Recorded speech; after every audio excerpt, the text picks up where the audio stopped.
kung saan kung matindi ang mararamdamang init ngayon at bukas, kaya nagbabala ang mga eksperto laban sa mga masamang epekto nito. Yan ang umagang balita ni Mike Navalio.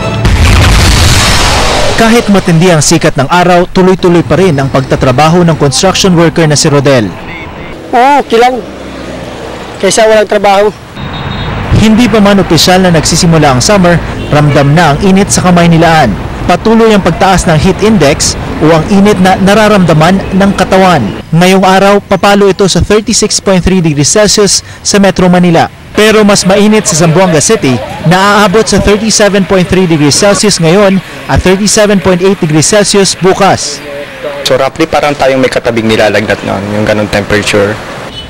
Payo ng mga eksperto, mag-ingat sa masamang epektong maaaring idulot ng matinding init, lalo na't titindi pa ito sa mga huling bahagi ng Marso at Abril dahil sa El Nino.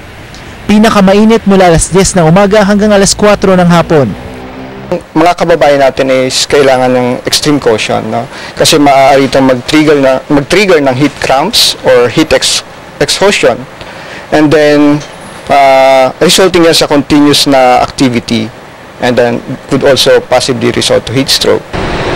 Pinag-iingat ang mga kagaya ni Rodel na bilad sa araw laban sa posibleng pag-atake ng heat stroke.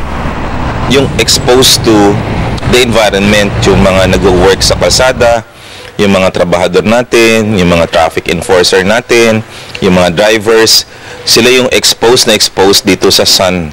Sila yung mga delikado. Ilan sa mga sintomas ng heat stroke ang pagpapawis, pagkahilo, pagsusuka at pagkahimatay. Ayon sa mga eksperto, para makaiwas sa heat stroke, umiwas sa direktang sikat ng araw, magsuot ng manipis na damit at uminom ng maraming tubig.